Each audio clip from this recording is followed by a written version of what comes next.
Welcome to the Smells Like Identity Hygiene podcast. Today, we have Lindsay with us. Lindsay is a IT security director specializing in mergers and acquisitions. And I've been so looking forward to this conversation with you, Lindsay, because I think it's the kind of thing that we talk about a lot with our customers. And it's one of the things that drives a lot of security initiatives, whether it's cleanup or just kind of figuring out where everything belongs. And to some extent, if we think about the genesis of Sphere, it actually came from an acquisition and a merger.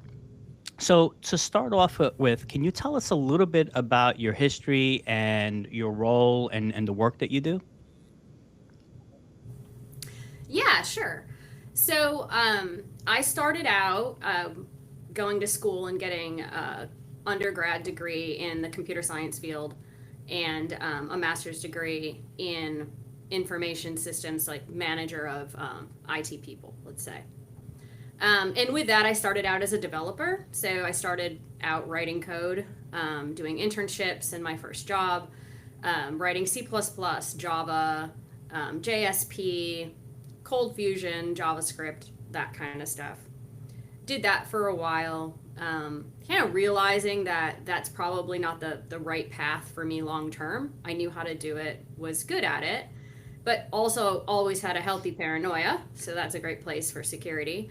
And at the same time, didn't want to sit in the room all day long with developers talking about Star Wars, just wasn't my thing long term. So started exploring within the place that I had worked at the time, the security side of things. And so basically that's where, I got into being in security. And that was in a DoD environment. So that was, 20 some years ago, where DoD still had a pretty good security program back then. One of the only places that already had to have really good security. So that's where I started out. And then had stayed in security for several years and had been within DoD, done some retail, and have been in financial services. So over the course of 21 years or so, been in tech and then been in cyber, for the past 17 or 18 years. So have just seen a plethora of variations of security system setup, how it operates between the different kind of industries. And so right now, your role is to essentially work with organizations that your organization acquires to make sure that they can safely be integrated, right? Can you tell us a little bit about what is the difference between when you were a security professional working for the security of an internal organization versus what you do now where you are going into another organization kind of into the unknown, right? You have nothing, you don't know anything about what they do, what processes they have. Can you tell us about the differences between kind of that aspect of what you do today versus when you were in kind of a traditional internal security team? Yeah. So when you talk about an internal security team, typically you've got each area that is a domain of security. You've got the IAM programs, you've got your, data protection programs, you've got your security engineering and architecture programs. You've just got to go across all the domains, and the main goal is to be operationalized and to run smoothly. Try to automate processes. Try to make everything a little better, right? You might have some reorganizations, but for the most part, you're just creating efficiencies with what you already have. How do you do project intake, run everything, secure things, work with the technology to just embed security from the beginning? And that's just the traditional model. From an M&A perspective, your goal is to go into this environment that's basically an untrusted third party. And your goal is to first know what the objective is of the business. So, what the business needs, what the business wants, what they think they're purchasing. You have to go into that environment from a security mindset, and you have to understand what it looks like today. Do they have any and any threat actors that are currently in their environment. So you have to, look at their hygiene. Like that's always really important to do right up front before you even go in there. After you've done that, you've got to go in and you've got to do discovery. You've, of course, talked to the teams, but you have to go in and you have to say, what does this actually look like in reality? What can we do to harden it as it is? So we have to be able to go in, we have to harden that environment.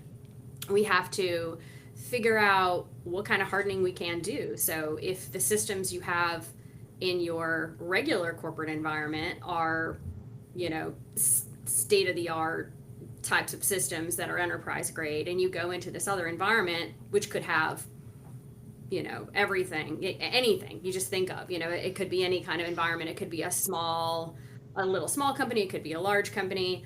And so you might not have standards that you have from your company. You might kind of go in and everything is a unique snowflake. So you're looking at this, living in the gray area, determining, well, what can you harden? What can you do? And you do what you can in those environments, with the end goal of being to secure it and harden it as much as you possibly can while it's sitting out there in an interim state, with the end goal of being integrating into your environment, if that's the goal, or creating some kind of a new environment for them long term, just depending on what the business goal is.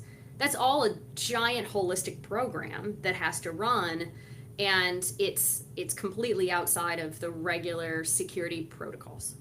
This not as in policy, but as in the regular operational side of your security teams. This is just a whole different work set. It's fascinating because you actually have to understand the business side of things, right?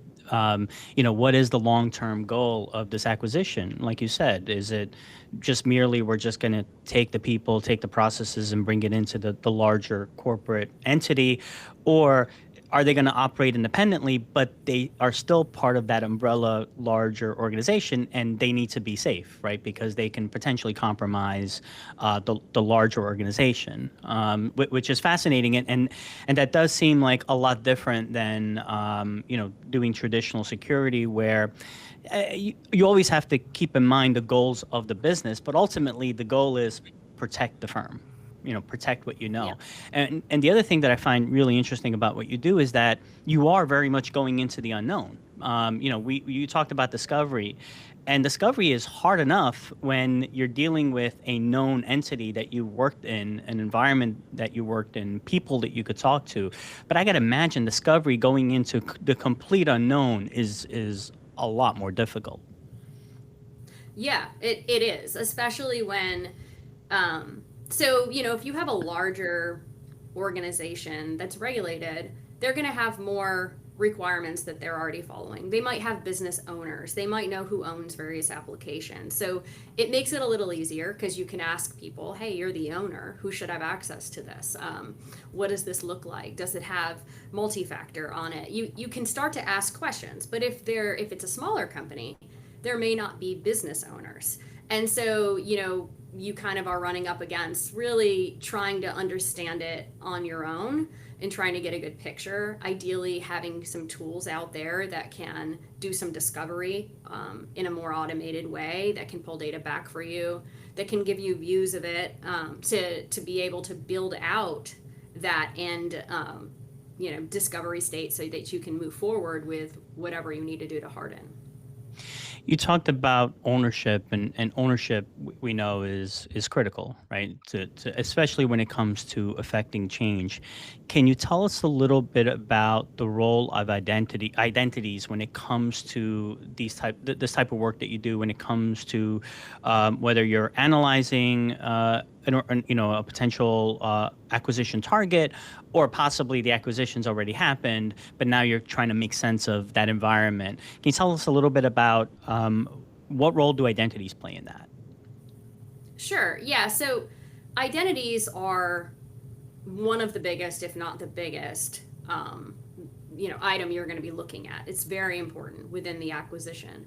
An identity is what's going to give somebody, a threat actor, access into the environment. It's going to give everyone their accesses.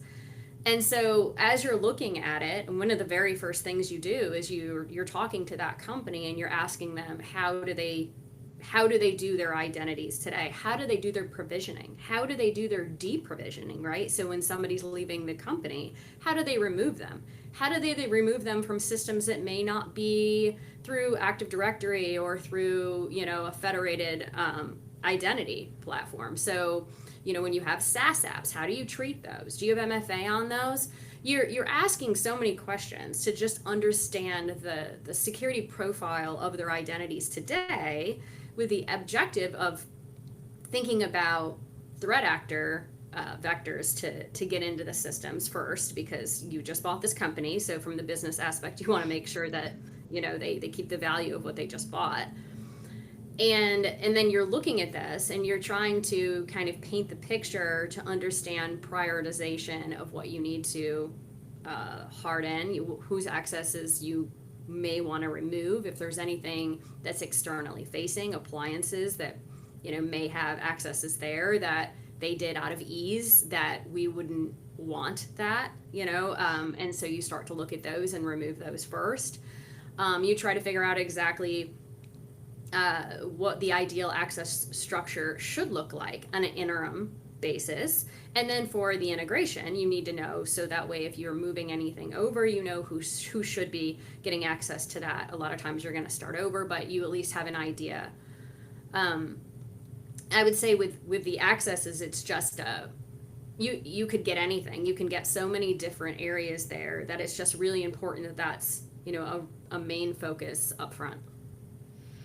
And I mean, and when we talk about acquisitions, we usually think about acquiring a smaller organization. But it's possible that an acquisition could be a fairly large, fairly complex organization where some of the challenges could be not necessarily just they don't have processes in place, but they have their own processes and they don't maybe meld with the larger corporate processes. Can you tell us a little bit about, and we did talk about some of the challenges with your role. Can you talk to us a little bit about some of the biggest challenges with your role, the kinds of things that keep you up at night?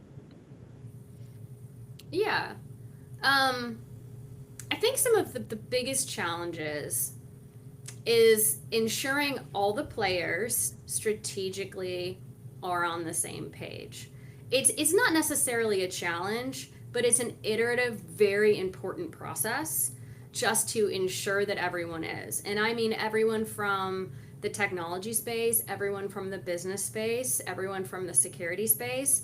As things evolve, just like if you were to flip a house and some of it may be sight unseen, you might not know there was a crack in the pool in the backyard, and it's evolving. And so you have to ensure that you are iteratively, I mean weekly, making sure we're all on the same page, we're touching base to ensure that everybody's objective is the same and what we need to harden. Everyone's on the same page. These are the items that we feel are important, but also at the same time where you don't break the business. So I say that would be the second part of that is always a challenge, is that the business just determined they wanted to buy this company. So they buy it, but you don't, as much as you want to secure it, you don't want to break their business. You don't want to break their business processes. A good example would be, let's say your corporation has a SOC, right? So you have a security operating center and you have a normal protocol where when you see something that could potentially be abnormal behavior because you've done a baseline, you go through and you shut that system from being on the internet with your heuristics tools, and you take a triage of it. So if you followed that same protocol within an acquisition space, because let's say you did deploy your heuristics tools there as well, it may be normal behavior within that acquisitions environment, and it may be a system that does a special task that's running the business. And so essentially a SOC unknowingly could take down a business. So you have to build out, and that's part of the challenge, is these special processes across the board. That's just one example of 100. in the beginning, where you know that this environment is different and here's the way that the business could be broken if we follow our normal protocols. And so with, part of the discovery is, what are their normal protocols, how are they different from our normal protocols, and what do we have to do different within our normal protocols, for this company, essentially breaking automations and protocols in order to keep it running smoothly for X amount of time. So it's very interesting because your role is specialized in these acquisitions, and I've spoken to lots of organizations that attempt to do this with internal people, right? The internal security person who is responsible for the day to day, and then they're told, by the way, we just purchased X organization, go figure it out.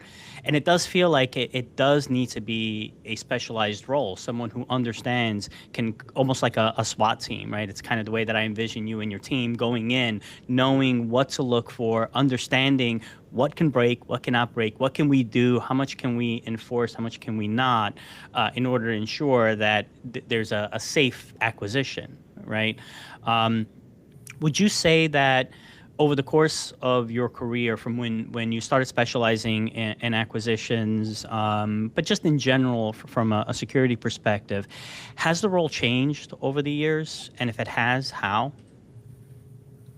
So, yes and no. The core values, the core objective of the role has not changed. It's assess the company that was just bought and ensure that it's secure right up front. What's the integration plan? And then it's, making sure that it's secure through the integration as well. That's not changed. The pieces and parts that change and evolve over the last, I would say, if 6 years, is the technologies. So when you start to talk about things like generative AI, just the AI functionalities that start to be embedded in SaaS products. You've got people moving to the cloud. You've got people moving to multiple clouds. You've got people using Google, or 365. And then those are evolving and changing. Those have more features and functionalities. You've got CASB functionalities that are now there. So you've got more options for how you want to scan your data. Where is the data, right? You've got tools like Box and Dropbox, where people can sign up for personal accounts, use their credit cards that are harder to find, or you can have enterprise licenses for those as well. I think the evolution is just the evolution of technology, and as that happens, you have to be able to go into that environment and understand those things. You have to know that they exist, and you have to look for them. So, okay, out of all these SaaS tools, which ones have these, AI functionalities? What are they? Are they pulling in any of the data that we just purchased? Where is it going? Where else, where is our data? I think one of the biggest things there is looking at not only the access that we already talked about, but the data, right? Who has access to that data? Where is that data that you now own as this company that's that's sitting, let's say, in a cloud potentially? So it's just the evolution and keeping up with that and understanding that, and building your discovery and your hardening and your vulnerability management and your integration strategies around all the new technologies that come up. It's interesting. Every time someone talks about some new technology, whether it's AI, cloud, whatever it is, there's always the excitement about what you're going to be able to do with that technology. And then kind of the security people immediately think about, wait, here's all the ways that this can compromise us. This can be a danger. This could be bad, which is, the role of, as you said, when we started, the paranoia, right? As a security person, you kind of have to have that paranoia. Someone shows you the nice, shiny new object, and you immediately have to think, am I going to cut myself on that, right? Which is an interesting way to think about what we do. But that is what we do. That is our role, right? Our role is to find where there is, some kind of issue with, with the shiny new tools. So, Lindsay, for organizations that are looking to grow through acquisitions, let's say their plans for 2025 and beyond is they are looking to essentially just start acquiring a bunch of small, medium-sized companies and grow. What advice, and let's say that they don't have someone that is specifically in your role, what advice would you give them to kind of think about, number one, the kind of person that they have to look for that specific role, but also how should they build that out? What should they do to essentially grow through acquisitions? Yeah. So, yeah, number one, you need to hire or train somebody that understands the phases of an acquisition and from a security standpoint, the order of operations of the things that you need to do when you go into that environment and then when you are going to integrate it into your environment. I mean, that would be a big piece right there. It's hard. It is hard to find somebody in security, number one, and then to find somebody that can do M&A in security is even harder, but that would be ideal. The second piece is that I think before you start, understanding strategically what the business is looking to go after in terms of what they're wanting to buy.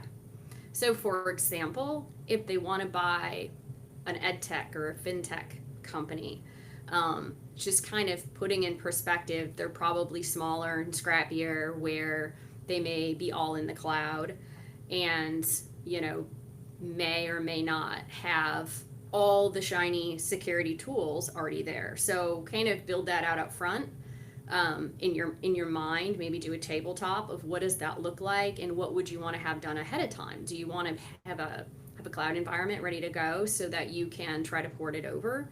Would you port it over into your environment without doing all the code scanning and remediation first and just contain it? Or would you want to do that first in their environment and then bring it over? You just start to map out the way that you would operationalize this. You would want to look at all of the other pieces. So another example would be if you plan to look at buying a company that's in another country. Do they have GDPR requirements? Can your system handle the privacy requirements that you would need to be able to comply with? Could you, if they opt out of being monitored, would you have the ability to do that if you have that in there today? You just start to look at that and say, am I prepared? What are the things I need to be prepared for? Start modeling that out with, tabletop exercises or use cases, business cases, personas, and just make sure you have a plan. I would say secondary to that, things that people sometimes don't always think about or maybe forget about is that support model that all of the teams have to have during the transition period. So there still has to be a team that's in supporting that, we could say, quote, legacy environment, not just security. Some of this could be technology teams that affects security teams. So you have to have a network person. If you use the people that are in that environment already, let's say it could be outsourced with an outsourced tech team, but let's say it was an in-source tech team. Are you going to rely on the people that work at that legacy environment to continue to do the operational work? Are you going to pair them with somebody from the larger company so that if by chance they leave, which in many cases they start to look for other jobs, that the legacy knowledge isn't all gone in the meantime, especially if that environment is going to stay around for a while. So the support model, understanding the support model and the ifs, if this happens, who's going to support it? Are we prepared for that? And even mocking out tabletop exercises of an incident or, how would we respond? It doesn't even have to be an incident. It could just be an outage that, like it doesn't have to be a security incident. It can just be, a tech incident. What would we do? Do we have the people with the right accesses into that environment? Can they get in there? Does the SOC have access into that environment if they need to? All of those kinds of questions up front you want to plan out before you even start so you're not scrambling at the last minute. Makes sense. So we've reached the portion of our podcast where, as always, we do a bunch of serious questions and then we end on a fun question. So I thought for today, since you are our merger and acquisition expert, I would talk about mergers of food. So do you have a food that most people might think is weird, like a combination of foods that most people might think is weird, but you actually really, really like? So I don't think I have anything really crazy, but I don't think I've seen this by anybody else in my life. So I like honey and ketchup mixed together with chicken. It doesn't have to be chicken nuggets, it could be any kind of chicken. But I like to mix those two together with probably a ratio of more honey than ketchup. And I just really like that. I just don't know know anybody who else who likes that. It's so weird, and we talked about this earlier, and to me it feels like that should be a thing, right? There's like spicy ketchup, there's spicy mayo, effectively, I mean, Russian dressing is just mayo and ketchup, and then there's spicy honey. But why hasn't someone just combined ketchup and honey? It just seems like they would naturally go together. They're sweet, savory. It kind of has that combination. Yeah, I don't Um, know. I'm not sure. I haven't seen it. I haven't seen it in the stores, but I will say I don't like them mixed together thoroughly. I like to have a oh, swirl of the oh, ketchup interesting. and the honey. So you can't necessarily accomplish that in a bottle because it's too mixed together. So, okay, so what does the swirl give you? It's just a hint of ketchup, but it's not completely engulfing the honey. It Oh, still see, gives you a swirl. It's like ice cream if you had vanilla with a swirl of chocolate, but if you mix the two together, it would just taste like chocolate. so this is fascinating. So it's more honey than ketchup. So it's more like ketchup in honey as opposed to honey ketchup, if that makes sense. Yes. And so you put a couple of drops of ketchup in like honey and just don't mix it all together, just swirl it. Yeah. So as you're dipping a chicken nugget or chicken strips, you get mostly honey with like spots of ketchup. Yeah, exactly. I absolutely have to try that. That sounds fascinating. See, for me, it was actually, it's also ketchup. It's ketchup and rice. I love ketchup and rice. I don't know why people find that weird. Even like fried rice. Put some ketchup in fried rice. I think, that sweetness just kind of balances the whole meal out. The other thing that I was thinking, if you've ever been to Disney, they have, I think in Animal Kingdom in Florida, they have um, a jelly donut with pulled pork, and I think there's coleslaw on it too. And it sounds really weird, but if you think about it, some sweetness goes well with pork, like applesauce Yeah. with pork, and the jelly donut. As you're eating it, you realize you've made a grave mistake, but it tastes really good. So you'll go through it, but I will pay for this later. But it's like it's delicious, but I'm gonna regret my decision a little bit later. Yeah. No, I can see that. I definitely can see that because you've seen like bacon on donuts. Like I've seen it, Oh in yeah. Dunkin' Donuts where they sprinkle bacon on like a maple donut, right? I don't know if they're filled with anything, but conceptually, I mean it's the same thing. Pulled You pork. know, I've had bacon, chocolate dip bacon at Hershey Park, and I thought I would love it, but somehow I did not. Maybe it was the chocolate. Hmm. I don't know if you've ever had chocolate dipped bacon. No. I It's two have great not. things. So you would think two great things together should make Yeah. it better. But yeah, no, no, I did not care for it at all. Huh. So Lindsay, this has been phenomenal. This is fantastic. I know a lot of people are interested in this topic, whether it's because they are growing through acquisition, or they're the poor soul that we talked about that gets tapped on the shoulder and says, "Hey, instead of your day job for the next few weeks, the next few months, I need you to go figure this out." And it is, I think, very much something that you need a very specific set of skills to accomplish. So it's been great having you on, and definitely whenever you want to come back, just let me know, and we'd love to have you back. Sure, sounds good. Thank you for having me. Thank you.